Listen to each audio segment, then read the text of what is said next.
നിങ്ങളുടെ ബാങ്ക് അക്കൗണ്ടിൽ നിന്നും പണം നഷ്ടമായിട്ടുണ്ടോ? ശ്രദ്ധിച്ചില്ലെങ്കിൽ പണം നഷ്ടമാകാവുന്ന ഒരു കാര്യം ഞാൻ പറയാം. നിങ്ങളുടെ ബാങ്ക് അക്കൗണ്ടിൽ പാൻ നമ്പർ ആഡ് അല്ല എങ്കിൽ 20 ലക്ഷം രൂപയ്ക്ക് മുകളിലുള്ള നിങ്ങളുടെ വിഡ്രോവലിന്റെ 20% ബാങ്ക് ഡിഡക്ട് ചെയ്യും. ആധാറും പാനും തമ്മിൽ ലിങ്ക് അല്ല എങ്കിലും ഇത് തന്നെയാണ് അവസ്ഥ. 20 ലക്ഷം രൂപയ്ക്ക് മുകളിൽ ഒരാൾ 10 ലക്ഷം രൂപ വിഡ്രോ ചെയ്യുകയാണെങ്കിൽ അതിന്റെ 20%, അതായത് 2 ലക്ഷം രൂപ ബാങ്ക് ഡിഡക്ട് ചെയ്യും.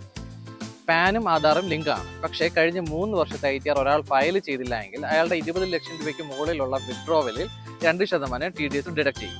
കഴിഞ്ഞ 3 വർഷവും ITR ഫയൽ ചെയ്ത ഒരാളെ സംബന്ധിച്ചിടത്തോളം 1 കോടി രൂപ വരെ TDS ഡിഡക്ഷൻ ഉണ്ടാവില്ല. 1 കോടിക്ക് ശേഷം 5% TDS ആയി ഡിഡക്ട് ചെയ്യും.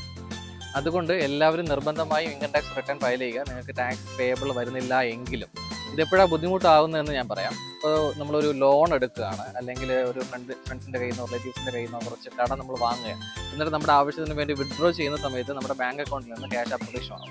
ചെക്ക് വിഡ്രോവൽ മാത്രമല്ല, ATM വിഡ്രോവലും ക്യാഷ് വിഡ്രോവൽ ലിമിറ്റിൽ പരിഗണിക്കും. പാൻ നമ്പർ ഇല്ലാതെയുള്ള എല്ലാ സിറ്റുവേഷനിൽ ഡിഡക്ട് ചെയ്യുന്ന എമൗണ്ട് നമ്മൾ ഇൻകം ടാക്സ് റിട്ടേൺ ഫയൽ ചെയ്യുന്ന സമയത്ത് നമുക്ക് റീഫണ്ടായി ക്ലെയിം ചെയ്യാവുന്നതാണ്.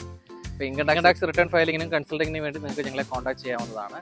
കൂടുതൽ ഇൻഫോർമേറ്റീവ് വീഡിയോകൾക്കായി പേജ് ഒന്ന് ഫോളോ ചെയ്യുക.